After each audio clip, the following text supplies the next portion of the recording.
Okay, I am unsure if you've heard this, but Baker Mayfield is no longer a Brown. Baker Mayfield is now a Panther. So obviously these fantasy football draft boards are going to look completely different. We need to figure out, hell, where is Christian McCaffrey going? Is he now locked in at 1? I would love to know your comments down below, your thoughts. And also, we got to figure out, where the hell is DJ Moore going? Are you going to be able to get him in the 4th round?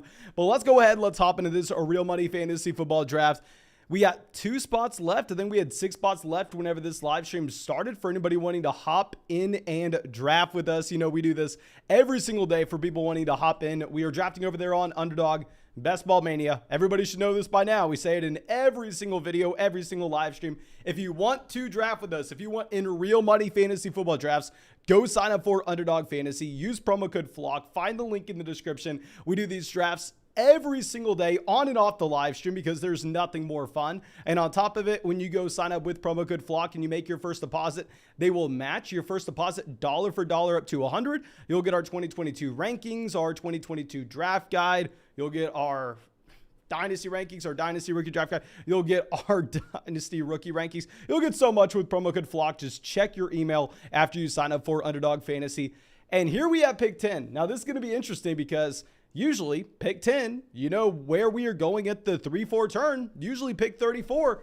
One of my most drafted wide receivers, DJ Moore. Love taking DJ Moore there, but unsure if he's actually going to make it. We're probably going to see DJ Moore off the board at the beginning of the 3rd. I will admit, I did a couple of these drafts this morning, but I've not hopped in a draft after the trade. This is going to be my first draft post Baker Mayfield trade, so I really don't know what to expect. But Jonathan Taylor's still off the board at 1. I don't know what I would do. I would say in Best Ball Mania, just given the ceiling that you have from Christian McCaffrey, I'd probably go CMC 1 now. And this was someone taking Cooper Kupp over Christian McCaffrey. I was taking Justin Jefferson over Christian McCaffrey as well. But I just think the floor and the ceiling in this offense is going to be significantly higher with Baker Mayfield than it would have been with Sam Darnold. So at this point, I think Christian McCaffrey's at 1. I think it is at 1. And now Justin Jefferson goes at pick 3. Jay Sells asking how this draft got filled up so quick. Started the live stream, had about 6 spots open. And I'm sorry, of course, if you have not hit the bell next to the subscribe button, I would definitely recommend hitting the bell next to the subscribe button. That way, you know exactly when we are live. But looks like this has been a very standard draft so far. You have Justin Jefferson, Cooper Kupp, Jamar Chase going off the board here at picks 3, 4, and 5. I was kind of hoping that we were going to see some craziness in this draft. Hopefully, we do have some values falling to us. We have Davante Adams, pick 6. Very rarely are you going to get Davante Adams off the board there. That is going to push some value down to us. I mean, I can't imagine taking Davante Adams over Stephon Diggs at the wide receiver position, considering the fact that Diggs has better quarterback play and Diggs has way less target competition. So interesting to see Davante Adams there at 6 over Stephon Diggs. Noah coming out says nothing better than some late night drafting. Of course, Noah, thank you for coming out. You have Chris out here, Golf for Life out here as well. Thank you guys. Thank you.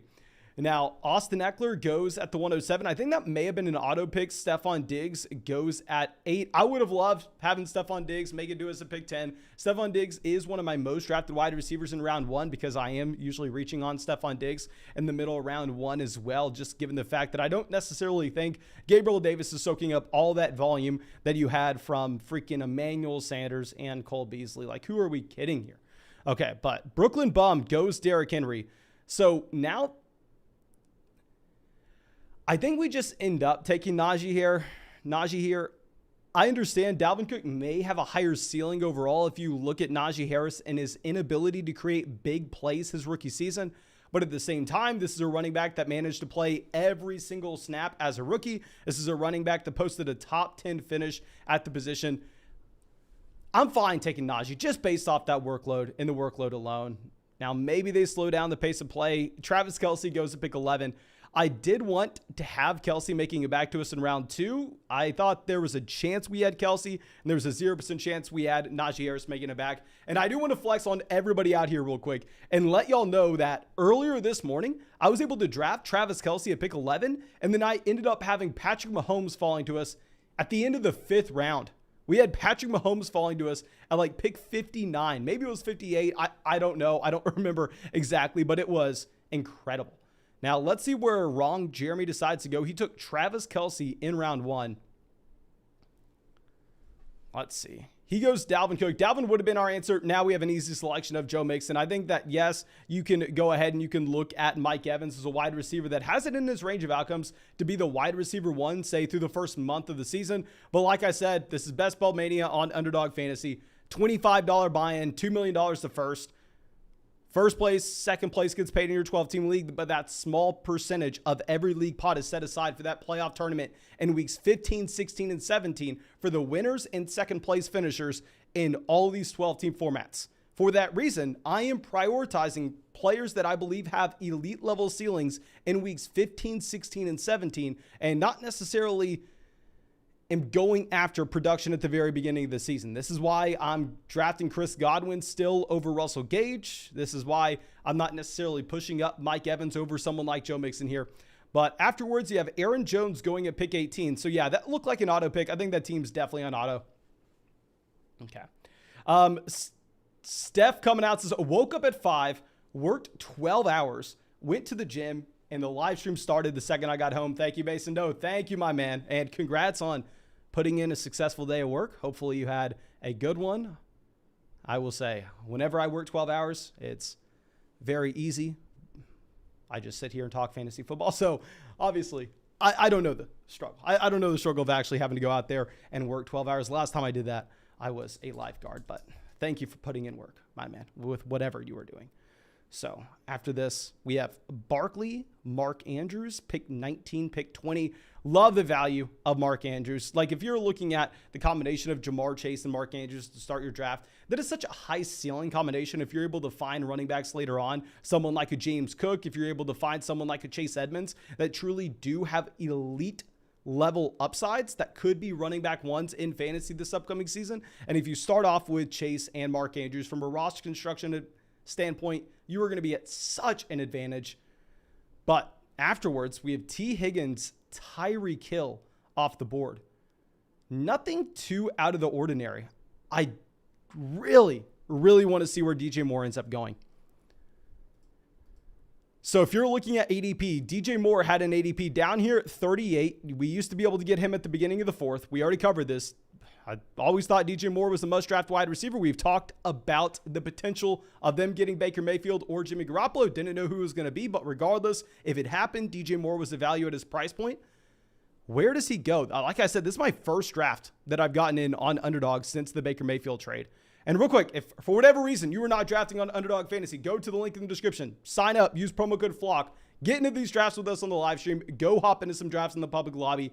Have some fun. Go sign up with promo code FLOCK, and they'll match your first deposit dollar for dollar up to 100, and you'll get our 2022 rankings. Okay. So now you have Josh Allen, 25. So the best available wide receivers at this point, you're going to be A.J. Brown, Keenan Allen. You still have Leonard Fournette as an option. I mean, you have to be excited if you're looking at Leonard Fournette when you're on the clock at pick 26, and you start off with Christian McCaffrey, Tyreek Hill. Now, that's a very high upside start when you're looking at CMC, Leonard Fournette as your 2 running backs, and you have Tyreek Hill still at wide receiver 1. Ooh, this is exciting. Brendan coming out in the chat says, here are a few hot takes for you. Number 1, Jameis Winston is a top 5 quarterback. It's pretty damn hot, my man. It says number 2, Panthers make the win for the NFC South. Okay, I got an issue with you on this one, my man. How are you going to tell me that Jameis Winston is a top 5 quarterback and the New Orleans Saints don't win the division? You're predicting that Jameis Winston's a top 5 quarterback and the Panthers win how is that possible? I don't think that's possible, my man. And you're saying guess number 3 or prediction number 3 is Ezekiel Elliott returns to being a top 5 running back in fantasy football. Interesting. Keenan Allen goes pick 29. Let's slide this over. Shake Wells on the clock. They have Saquon Barkley, Devontae Adams at running back and receiver. DJ Moore is still available. Mike Williams goes pick 30. So that answers our question on who people are going to prefer between DJ Moore and Mike Williams. And of course, this is just a small sample, but it is telling. Kamara, Connor, Kyle Pitts, all intriguing. I don't want to queue up exactly what I would be looking at because I'm afraid that people are in here watching this live stream. But Deep Sea, no, they're on auto draft. This is the team that took Austin Eckler and Aaron Jones. You know what's going to be nice? If this team's actually on auto and they start off 3 running backs, usually you start off 3 running backs, you know, you're like, okay, I really got to hammer in some wide receivers here. That may not necessarily be the case with that 3 running back build. If they look at that, I mean, if we just take a step back and say Travis Etienne, Ezekiel Elliott is sitting there waiting for them, they're going to take those players. So it's probably good for us whenever we decided to start with the combination of Najee Harris and Joe Mixon. If this team at 7 continues to auto draft running backs, oh, we may be in a very, very good spot with some wide receiver value falling to us later. Kyle Pitts is going to be an easy selection here. I actually wrote up Kyle Pitts in our 2022 fantasy football draft guide last week, and we had some very surprising findings on Kyle Pitts. I already said this in a live stream before. Maybe you already heard it. But with Kyle Pitts, obviously you can't compare him to other rookie tight ends. He was the best rookie tight end of all time. Like, we can't go, okay, well, here are the other tight ends that did what Kyle Pitts did his rookie season. What did they do in year 2? Kyle Pitts is a unicorn. He's the only player to ever do it the way he did. But what we can do is we can go ahead and we can look at Kyle Pitts, his season, and compare it to other wide receivers and try to figure out how impressive was it for a receiver to do what Kyle Pitts managed to do his rookie season. And the answer to that question is very, very, very impressive. Kyle Pitts posted over 6 targets a game as a rookie, and he posted over 63 receiving yards a game. The only 21-year-olds in NFL history to do that, or at least since the year 2000. Let me walk that back. But since the year 2000, Justin Jefferson, Jamar Chase, Keenan Allen, Amari Cooper, Juju Smith-Schuster, Mike Evans, and Kyle Pitts. And you are getting that player with tight end eligibility. Just absurd. Now, let's think about this through the context that this team's on auto draft. This team at pick 42 is on auto. They may end up with another running back here if we play things right, which would be very good for us. It would skew the entire draft. Do we go ahead and we're going to try something. Let's try to take Travis Etienne here, play a little bit of these board dynamics. We need to hope that Brooklyn Bum decides, hell, I already have 3 running backs. Let's go ahead and let's grab Deontay Johnson. And then what we need to hope for is he goes Breece Hall. Oh my gosh. Hopefully this team here goes Deontay Johnson or they go Kyle Pitts, and we end up getting Deep Sea taking a running back here at pick 42 and skewing the entire supply and demand ratio at the running back position. This may be very, very interesting. He goes Deontay Johnson. If I'm right about this team being on auto draft, they're going to go Zeke here. And if they go Zeke here, so many running backs that are going to be taken. I think you are going to see these teams here at the end have to push up the running back position, where usually I wouldn't be a fan of starting, say, a draft with 4 rounds in a row with no wide receivers. But based on this board dynamic, I think it could be very intriguing where you have 3 teams in this draft so far, assuming that Deep Sea does indeed auto draft Ezekiel Elliott. You'll have 4 teams in this draft without a single wide receiver through the first 4 rounds. Okay, so I think we correctly identified that to take advantage of. Getting ET in there at pick 39, I'm confident with it. I mean, this is a running back we've been talking about for over a year now as someone that's an elite pass catcher that's going to get every valuable touch in his offense, every high value touch in terms of the targets out of the backfield, as well as some touches in the red zone. So I really like the way this draft board has started off for us. Of course, we need wide receiver value making it back, but I think with Deep Sea on auto draft, hell, he could take another running back round 5. If J.K. Dobbins, if David Montgomery are the best players available there, he's going to go with those guys. This could be a beautiful, beautiful start. But Finn coming out with a donation. Thank you, my man. Says DJ Moore over Mike Williams and Keenan Allen. I'm no Baker fan, but the hate he gets is absurd. He was playing with broken ribs and was a better quarterback than Darnold. Oh, yeah. I mean, here, if you're looking at an adjusted yards per pass attempt standpoint, Baker Mayfield was in a completely different class than Sam Darnold. It's laughable, the gap that you had between those 2 quarterbacks. And if you look throughout DJ Moore's entire NFL career, the man has dealt with quarterback play that on average was 6.05 adjusted yards per pass attempt. If we remove this past season from Baker Mayfield, given the fact that Baker Mayfield, as you said, was playing with broken ribs, he's had serious injuries to deal with. If we remove that from the sample, you're looking at Baker Mayfield as a quarterback that has an adjusted yards per pass attempt mark through the first 3 years of his NFL career above 7. It's a night and day difference for the quarterback play. Easily. DJ Moore's best quarterback he's ever played with. I don't necessarily want to say, oh, we're going to go with him over Keenan Allen. Maybe that's getting a little aggressive. But I think where DJ Moore went in this draft, like if you're going to go ahead, you're going to look at DJ Moore as a player that makes it all the way to pick 32 and he goes behind Mike Williams, goes behind Michael Pittman. I'm there with you. I like this value of DJ Moore at pick 32. But Darren Waller makes it all the way to 49. Love that value with Darren Waller. Obviously, you know, I'm a fan of grabbing that elite level tight end based on our selection of Kyle Pitts at pick 34. Great value with Waller. Yes, it's going to be much harder for him to have that elite target share whenever you have Davante Adams coming over.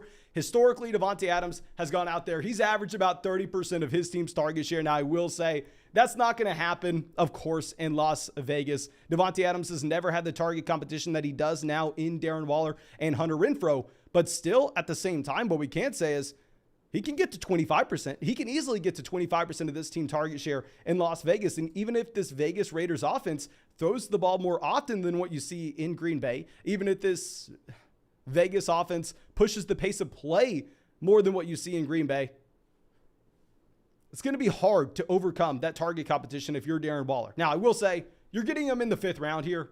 100%, I'm making that selection. I'm just explaining why maybe he fell in this draft compared to where you would have seen him go in 2021. Because remember, in 2021, Darren Waller was going in round 3. Okay, but let's pull this up.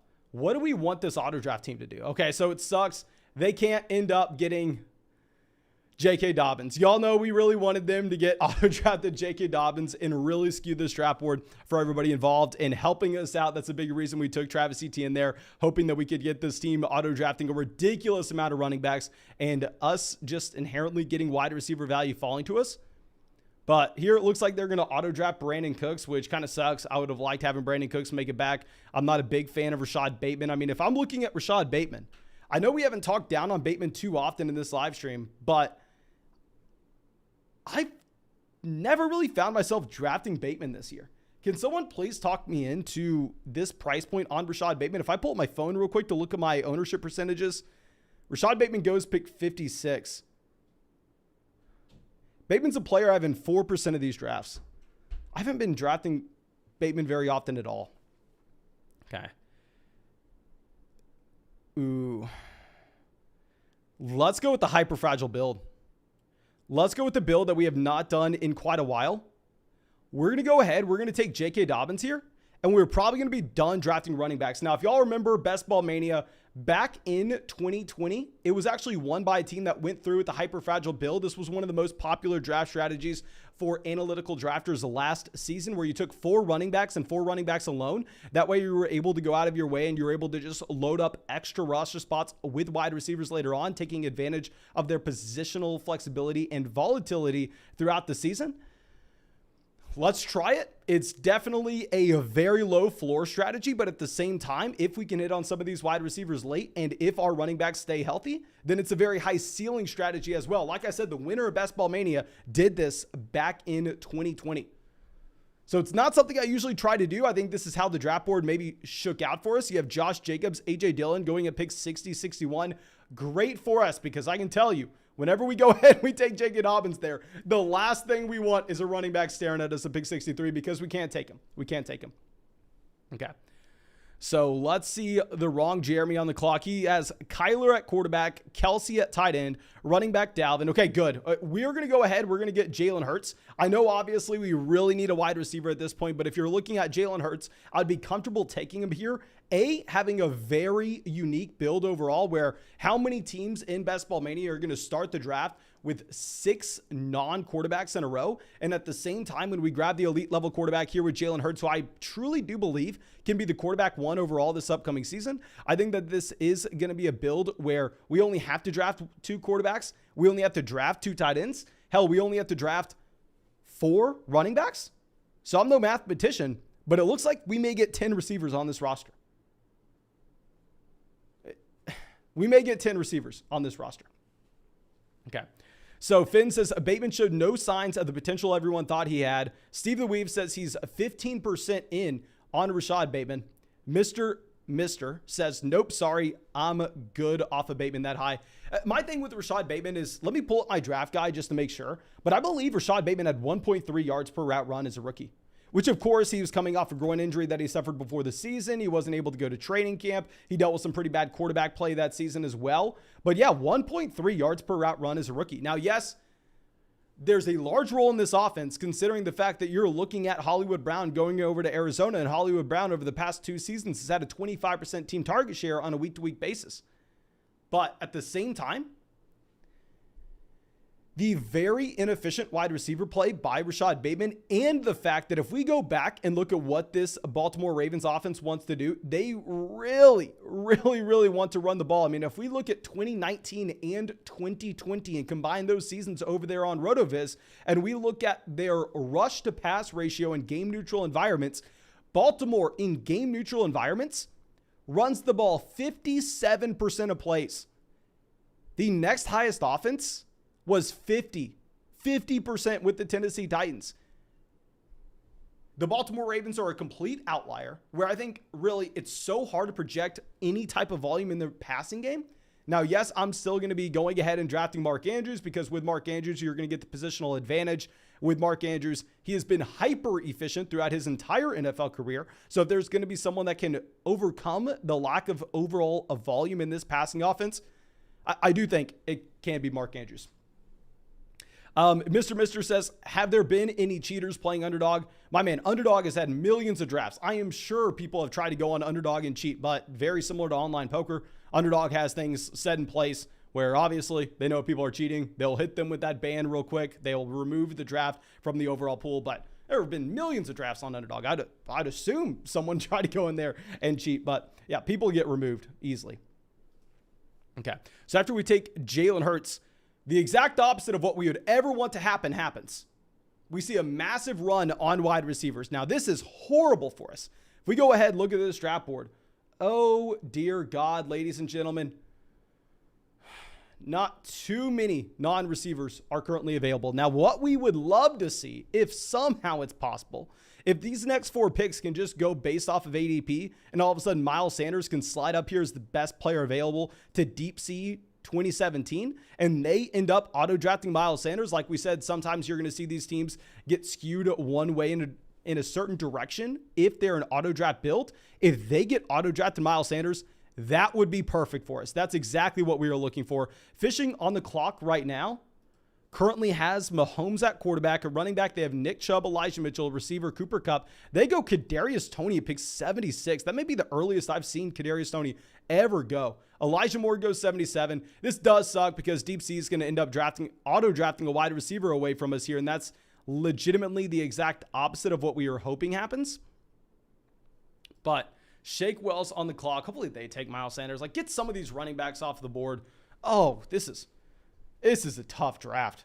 Alex says, what are your thoughts on Christian Watson? I think with Christian Watson, there are a lot of false narratives going on about him. This is a wide receiver that was hyper productive in college. Like, let me go ahead and pull up our draft guide. But with Christian Watson, I don't know how people are saying he wasn't productive.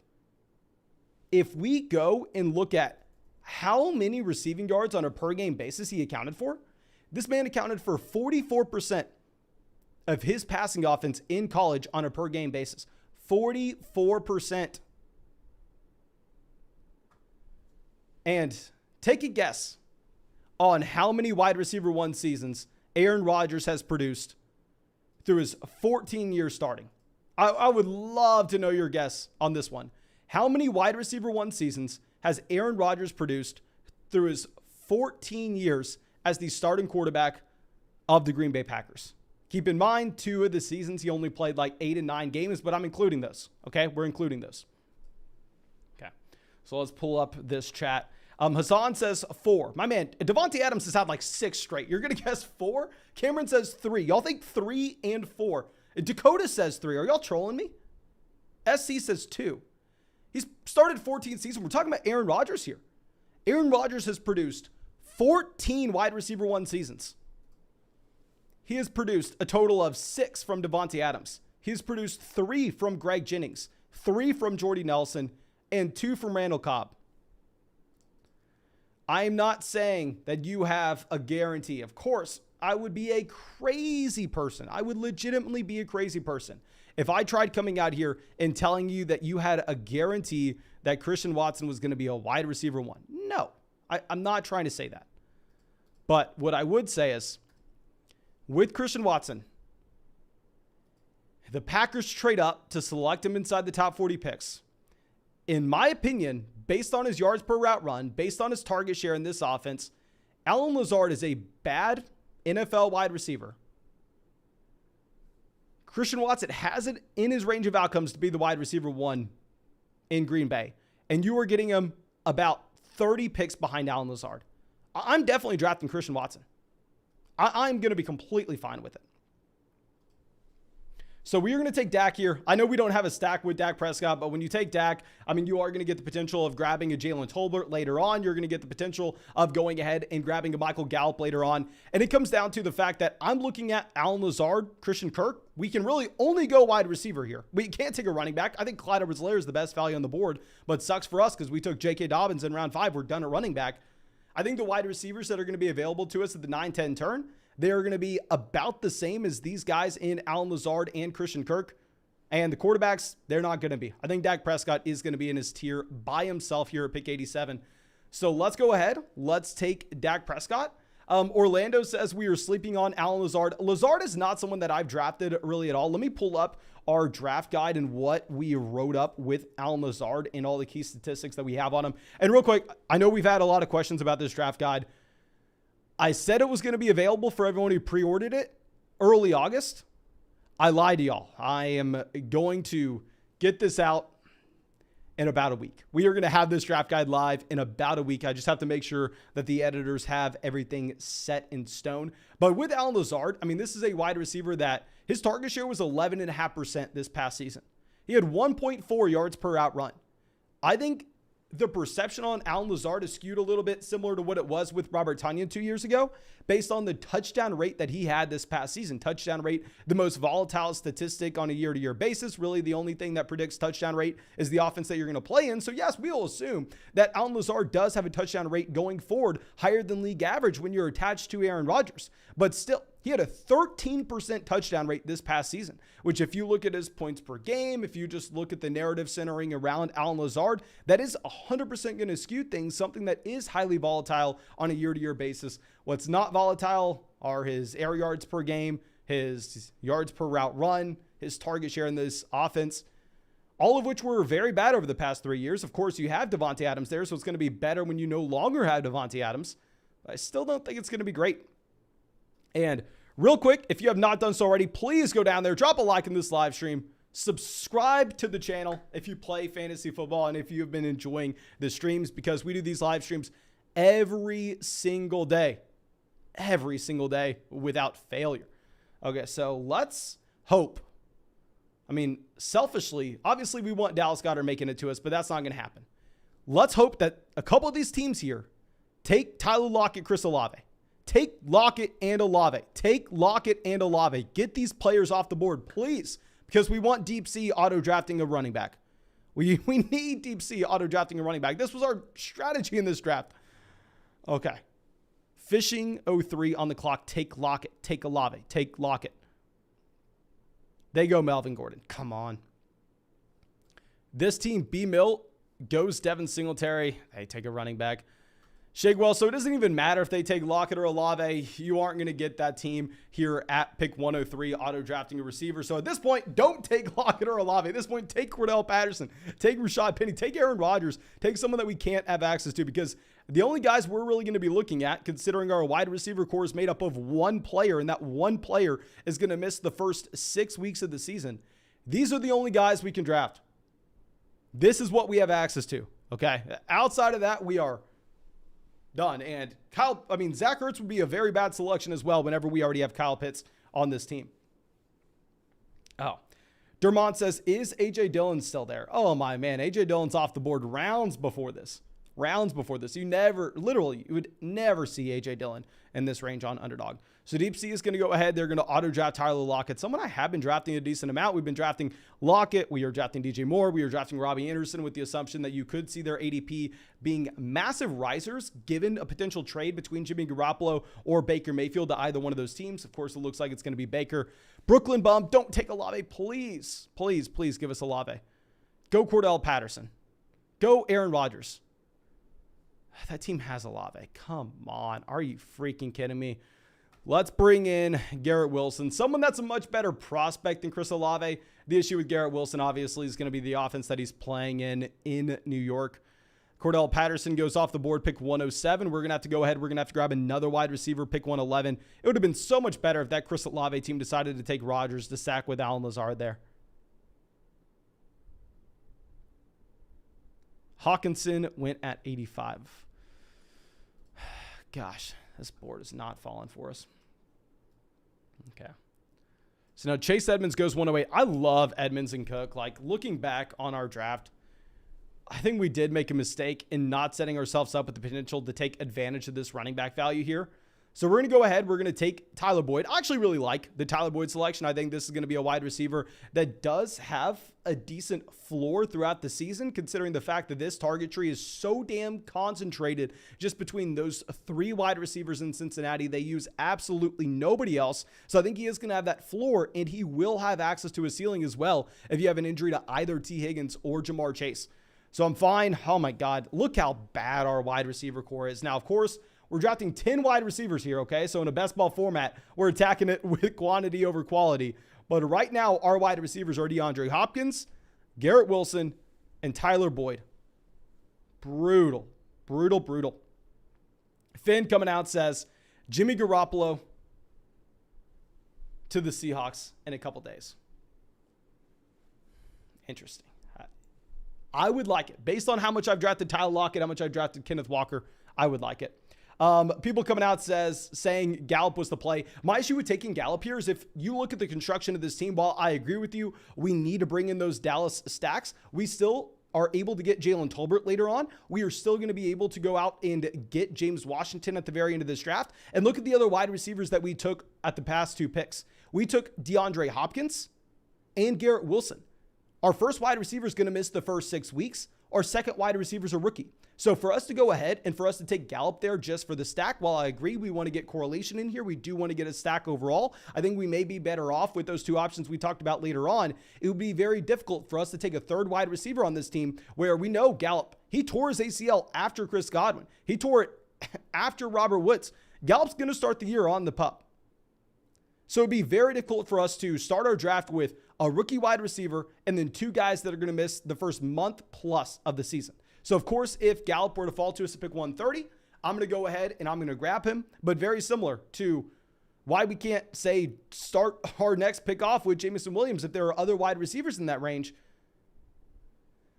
We need to get some type of wide receiver production at the beginning of the season. We need some wide receivers. Okay. But Tim Patrick goes pick 119. Good for us to get this little quarterback and running back run happen. Picks 112 through 117. Don't really like this Dameon Pierce selection, but that James Cook pick at 113 is fantastic. I mean, let's go look at this team that did the exact opposite of us and honestly really like what they did. Love the Stephon Diggs value at 8. Mike Evans at 17, strong value. DJ Moore, great pick. Deontay Johnson, great pick. Rashad Bateman, a good value according to ADP. I'm not a big Bateman fan. I probably honestly would have preferred, say, grabbing a J.K. Dobbins here, but then getting Godwin at pick 65, getting the stack with Tom Brady, pick 80, running back 1, massive value with Clyde Edwards-Helaire. I probably prefer Patterson over Penny, but still, James Cook, running back 3. Oh, that is a fantastic team. I personally probably like that team a little bit more than ours. Maybe, just maybe. But going back on this draft, I think we'll look at it at the end. Gallup ends up going pick 121. Of course, it would have been nice for us to get Gallup making it back to us pick 130. Not happening, though. It's just never going to happen. Okay. So Jameson Williams goes 122. Kenny Golladay right after that. And look at this draft board, ladies and gentlemen. Our biggest hope is that somehow, some way, Deep Sea ends up auto-drafting Alexander Mattison. It's sad that that's our biggest hope at this point. B. Mill on the clock. They only have one running back. That one running back is Devin Singletary. After that, Shake Wells on the clock. Their two running backs are Saquon Barkley to Ramondre Stevenson. Let's see what these teams do. This team has Herbert at quarterback, so they reach on Isaiah Spiller here, taking Spiller over Alexander Mattison. I understand you wanting the correlation in there with the Los Angeles Chargers offense. Still seems a little bit thin when you're looking at Alexander Mattison, where you would have that correlation with Minnesota. And on top of it, if you're looking at Alexander Mattison, we know in games that Dalvin Cook misses, he is immediately a running back one. Like, let me go ahead. Let's pull up our draft guide, pull up this chapter on Alexander Mattison. And we have the splits here between Alexander Mattison and games where Dalvin Cook played versus games where Dalvin Cook missed. And if you're looking at games where Dalvin Cook missed for Alexander Mattison, this is a running back that averaged over 20 fantasy points per game. Yes, 20 fantasy points per game. He averages over 20 rushing attempts per game. He averages 4.5 targets a game. Like, I love me some Alexander Mattison at that price point. Good for us that this running back heavy build also auto drafts him. Hopefully they get another running back auto draft coming in shortly. That would definitely help us out. But let's see where this team before us goes. They have at quarterback Rodgers. They have the Rodgers-Lazard stack. They played that perfectly, passing on Rodgers, still getting... We're going to have to go Mecole Hardman. Let me cut myself off real quick. I know Mecole Hardman, a very bad wide receiver in general. I get it. We need receivers, and if we are talking about a best ball format, Mecole Hardman did have a decent amount of targets in Kansas City last year. Mecole Hardman is the only wide receiver on the Kansas City Chiefs roster who has caught a pass from Patrick Mahomes before. So we're going to take Mecole Hardman, sliding a little bit beyond his ADP, and we are just going to admit that it's gross and move on. Okay, but after this, Freiermuth goes 131. So let me recap our draft. We have Hurts at quarterback with Dak Prescott. So we have an elite level QB. Running back, Najee Harris, Joe Mixon, Travis Etienne, J.K. Dobbins. We're going to go with the hyper fragile build here. We have Kyle Pitts at tight end, at receiver, DeAndre Hopkins, Garrett Wilson, Tyler Boyd, and Mecole Hardman. So I understand Tolbert is who everybody should want, including myself. But Tolbert has an ADP of 149. There's a strong possibility that we get Tolbert on the way back around. Myers off the board. I think we have to go ahead. We have to do a very similar selection to what we just did with Mecole Hardman, trying to access an elite level ceiling in terms of the offense that this wide receiver is going to be playing in. It's going to be gross. Crowder's the best receiver on the board. We are going to take Crowder. Hopefully he can just get the same role that you had from Cole Beasley last year. If you're looking at advance rates, Cole Beasley was actually a very effective player in best ball formats in particular. And Deep Sea, are they auto-drafting another running back? Perfect. They're going to be auto-drafting another running back. This is the team that started Eckler, Aaron Jones, Kamara, Ezekiel Elliott. They auto-drafted Alexander Mattison in the last round. Looks like they're going to get Rachaad White in this round. Hopefully this pushes wide receivers down the board for us. That is what we're really hoping for. Okay. Oh, dear God. This is stressful. I never build teams like this. I think our next pick is really reliant on getting Tolbert making it back. We need Tolbert making it back to us at pick 154. A Kit Kat Kid says, has Cole Beasley signed yet? I don't think so, and I don't think Beasley... Where would Beasley sign? He's obviously not going to be re-signing with Buffalo. We'll say that. Rachaad White, 138. Like we said, that was going to be an auto selection. Hopefully we get some running backs off the board here. These teams earlier passed on the running back position, which in my opinion probably isn't great. Michael Carter Jr., pick 139. Great for us. I will say that. Come on. Get these running backs. Get these running backs off. KJ Osborne. Hey, man. I don't know if you heard us. I don't know if you clicked the wrong button. KJ Osborne's a wide receiver. Joshua Palmer, 141 as well. Let's go through, look at this draft board. These teams on the turn, I guess they have running backs. Like this team has CMC, Fournette, Tony Pollard, Damian Harris. This team has Akers, Montgomery, Kareem Hunt, Taylor, Javonte, Kenneth Walker. So I think we could see some wide receivers off the board here as well. Obviously, we're not hoping for it. We are not wanting that to happen whatsoever. Darrell Henderson goes off 142. Not interested in Henderson. Like the value. I think Darrell Henderson is a great pick overall. If you're looking at the fact that he is going to have a role in Los Angeles, not only is he going to have a role in Los Angeles, but at the same time, this is going to be a running back that has the contingency value. If something were to occur to Cam Akers, he's the 3-down running back for the Los Angeles Rams. Kyren Williams broke his foot in rookie minicamp. And obviously, Sony Michel is on the Miami Dolphins. So I like the selection of Darrell Henderson.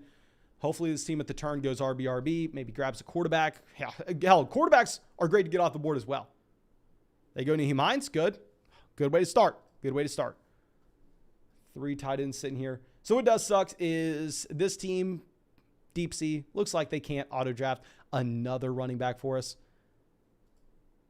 Hopefully we get some. I guess we probably will get these 3 tight ends off the board with the combination of Robert Tonyan, Albert O, and Hunter Henry by the time we are back on the clock. As we are looking at no team between this current selection and our next pick with 2 tight ends. Team went Van Jefferson. Is this team on auto draft as well? Yeah, that team was on auto. That Nyheim Hines selection was an auto draft, and that Van Jefferson one as well.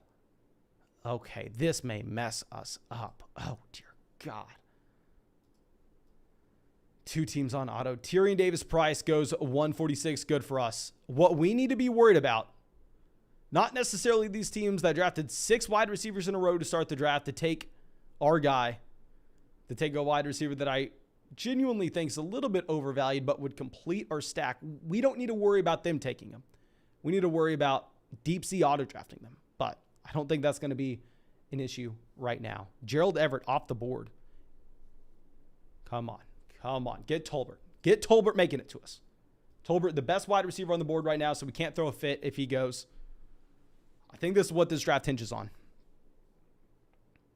Jalen Tolbert, a hyper-productive small school player. Like, if he wasn't on the Dallas Cowboys, there'd be no reason to be this excited about him if we're talking about his just prospect profile. But he was hyper-productive in college. Okay, so this Deep Sea team, this is going to be the auto draft team. They're going to take Robert Tonyan here. Moving by on Robert Tonyan. You could see these next 3 tight ends go off the board with the next 3 picks. Deep Sea doesn't have a tight end. They're taking Tonyan. The team afterwards only has Cole Kmet. And the team right before us only has Dalton Schultz. There's an outside chance that we get 3 tight ends off the board here in a row. There, check 1. Come on, check 2, check 3. Or take DJ Chark. Hell, take Tyler Algier. Oh, I love for you to take Tyler Algier. You only got 3 running backs here. Your 3 running backs for CEH, Rashad Penny, James Cook.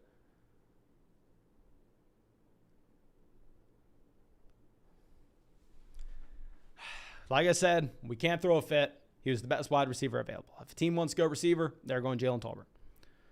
It is what it is. We'll get James Washington in the last round. We are not going to have much correlation in this offense, which sucks. Let's go ahead. Let's take Alberto as our second tight end. I think with Alberto, this is an exciting player at this price point. I didn't like him before. You had the Greg Dulcich news in Denver claiming that, he is a very good tight end. He's going to be playing right away. Yada, yada, yada. And that pushed down the ADP of Albert O. And I just realized I'm an idiot. I literally said this in my head.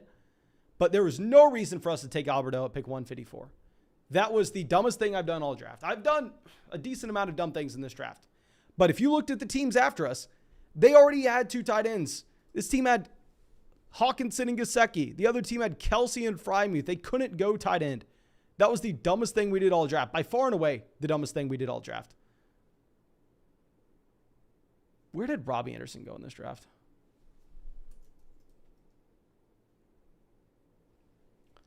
Ignore me. Did not mean to say that out loud.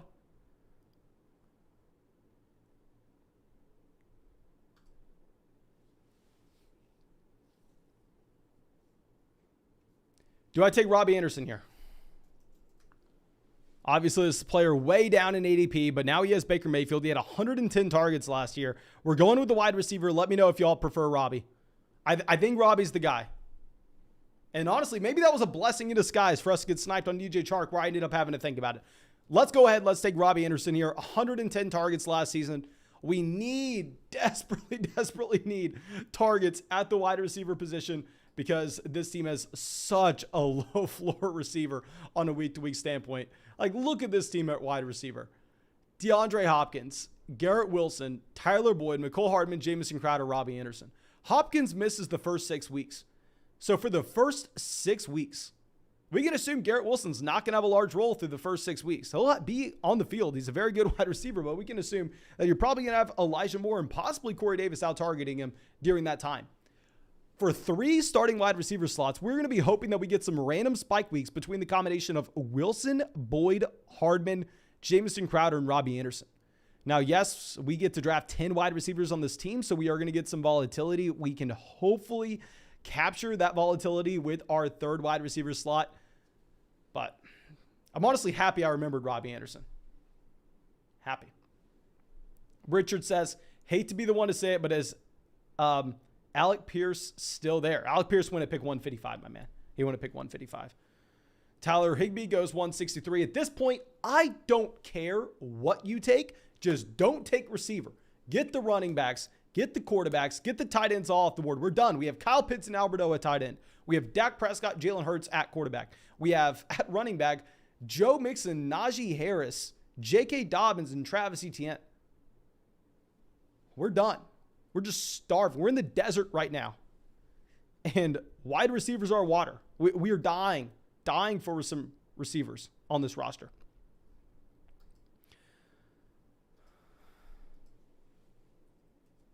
Okay. So Jamal Williams goes pick 167. You know what? You know what's going to save this team? When we go Julio Jones and Will Fuller at the end, and Will Fuller signs in Dallas, Julio Jones goes Philadelphia. We're good. We're good once that happens. Darrell Williams goes pick 168. Good for us. We've only had 2 wide receivers off the board since we took Robbie Anderson. Now, of course, a lot of that has to do with just guys that usually go in this range. If you go ahead and you look at ADP, none of those guys really are receivers. Okay, good. This auto draft team auto drafts a running back, and they're going to auto draft a quarterback as well. Last thing we need to do, or at least see them do, is begin to auto draft wide receivers. Let's pull this back around. Zach Wilson off the board. Cameron Brate goes pick 170. Good.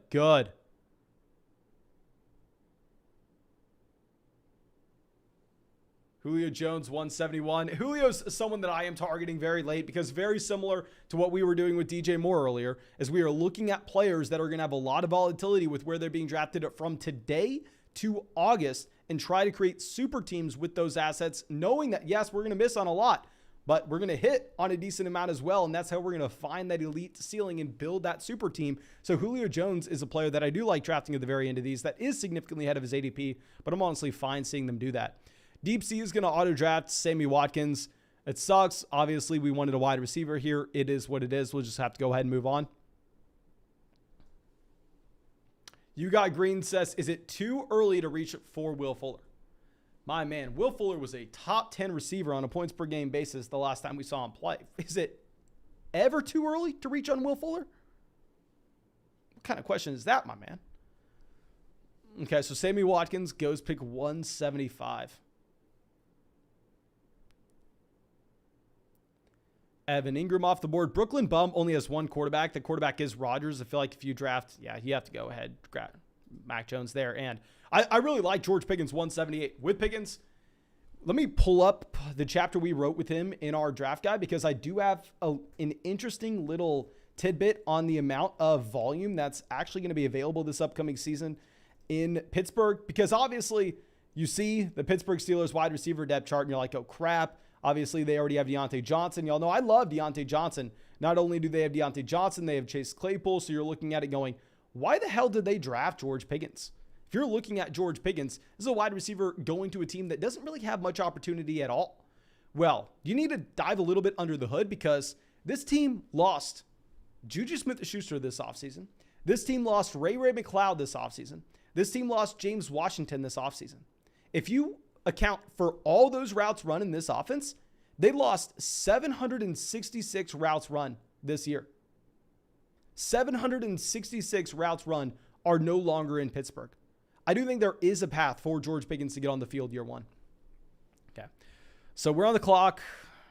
Curtis Samuel, Nico Collins, Wandale, Will Fuller. I will tell you right now, Nico Collins is definitely going to be a riser. I could easily see Nico Collins just in 2 to 3 weeks being drafted in the 14th round. What do we want to do? We'll take Collins. Oh, did we already miss it? It is what it is. They're all the same for me. I'll tell you, my most common drafted receiver out of this group is going to be Will Fuller, but I already have so much Fuller. And I see Danny says, so I used Code Flock last season, and I don't know how to access the draft guide. I'm very sorry, my man, but if you signed up for Underdog last season with promo code Flock, that was the promo for our draft guide last season. It's only going to be one promo per season. So if you signed up last season with promo code Flock, I'm very sorry. If you go and sign up for Underdog Fantasy and like you were a new user, it was, say, a new person, then you get it automatically emailed to you about an hour after you sign up. But if you signed up last year, my man, I am very, very sorry. Okay. So Brandon reminding us that we need James Washington with our last pick. Yes, we need James Washington with our last pick. We probably need to go back in time and take Michael Gallup over Tyler Boyd as well. But like I said, we try to get greedy. We try to just grab the combination of Jalen Tolbert as well as James Washington, considering the fact that Gallup didn't necessarily fit the team whenever we had DeAndre Hopkins as well, missing the first 6 weeks of the season. But it is what it is. We'll take Samuel there.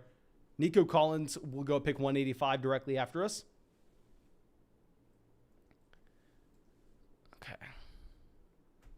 Wandale goes 187. Hell, please just give us Fuller on the way back around. Give us Fuller on the way back around. And this is going to be one of the most unique teams I've drafted this offseason.